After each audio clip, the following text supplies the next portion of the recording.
আপনাদের আমি শ্রীমদ্ভগবদ্গীতার ষষ্ঠ অধ্যায়ের ধ্যানযোগ শ্লোক ১-এর অনুবাদ এবং তাৎপর্যটি ব্যাখ্যা করছি, যা ভগবান শ্রীকৃষ্ণের নিঃসৃত বাণী, যা শুনলে আমাদের জীবনে অনুপ্রেরণা যোগায় এবং জীবনে চলার পথে এটি অবশ্যই প্রয়োজন। তাহলে বলা যাক ভগবান শ্রীকৃষ্ণের কথা। তিনি কি বললেন? ভগবান কহিলেন, অনাশ্রিত কর্মফল সেই মুখ্য হয়, তাহা বিনা সন্ন্যাসী কি যোগী কিছু নয়। কর্মত্যাগ নহে মুখ্য, কর্মফল ত্যাগ, দৈহিক চেষ্টা সে ত্যাগ নহে তো সম্যক। তাই সে সন্ন্যাসী যোগী সমান যে ক্রম, কর্মফল ত্যাগ বিনা দুই সেই ভ্রম। এর অনুবাদ, পরমেশ্বর ভগবান বললেন, যিনি অগ্নিহোত্রাদি কর্ম ত্যাগ করেছেন এবং দৈহিক চেষ্টা শূন্য, তিনি সন্ন্যাসী বা যোগী নন। যিনি কর্মফলের প্রতি আসক্ত না হয়ে তার কর্তব্য কর্ম করেন, তিনি যথার্থ যোগী বা সন্ন্যাসী। এর তাৎপর্য ভগবান শ্রীকৃষ্ণ বর্ণনা করেছেন যে অষ্টাঙ্গ যোগ হচ্ছে মন ও ইন্দ্রিয়গুলিকে সংযত করার একটি পন্থা বিশেষ। তবে এই যোগ সকলের পক্ষে অনুশীলন করা কষ্টকর, বিশেষ করে এই কলিযুগে তা অনুশীলন করা একরকম অসম্ভব।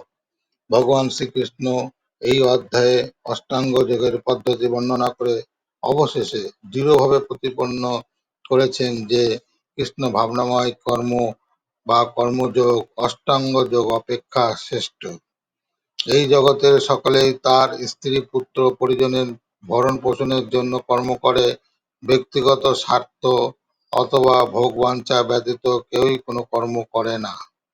কিন্তু সাফল্যের মানদণ্ড হচ্ছে কর্মফলের প্রত্যাশা না করে ভগবান শ্রীকৃষ্ণের সেবা করার জন্য কর্ম করা।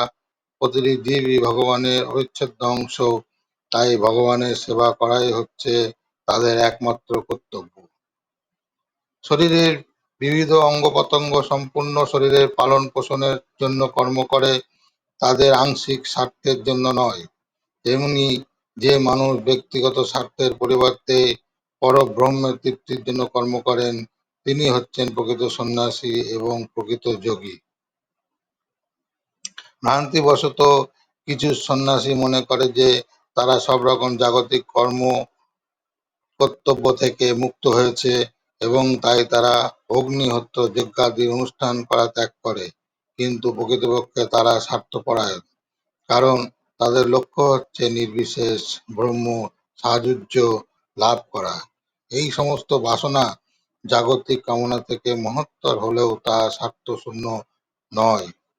ঠিক তেমনি সব রকমের জাগতিক ক্রিয়াকলাপ পরিত্যাগ করে অর্ধ নিমীলিত নেত্রে যোগী যে তপস্যা করে চলেছেন, তাও ব্যক্তিগত স্বার্থের দ্বারা প্রভাবিত। তিনিও তার আত্মতৃপ্তির আকাঙ্ক্ষার দ্বারা প্রভাবিত, কিন্তু কৃষ্ণ ভাবনায় ভাবিত ভক্তই হচ্ছে একমাত্র যোগী, যিনি পরমেশ্বরের তৃপ্তি সাধন করার জন্য নিঃস্বার্থভাবে কর্ম করেন। তাই তাতে একটুও স্বার্থসিদ্ধির বাসনা থাকে না। শ্রীকৃষ্ণের সন্তুষ্টি বিধান করাটাই তার সাফল্যের একমাত্র মাপকাঠি। তাই তিনি হচ্ছেন যথার্থ যোগী, যথার্থ সন্ন্যাসী। বৈরাগ্যের মূর্ত বিগ্রহ শ্রীচৈতন্য মহাপ্রভু প্রার্থনা করেছেন, ন ধনং ন জনং ন সুন্দরীরং কবিতানাং বা জগদীশ কাময় মম জন্মনি জন্মনেশ্বরে ভবতাদ ভক্তির হৈতুকি তয়ি। হে জগদীশ্বর, আমি ধন কামনা করি না, আমি অনুগামী কামনা করি না এবং আমি সুন্দরী স্ত্রী কামনা করি না।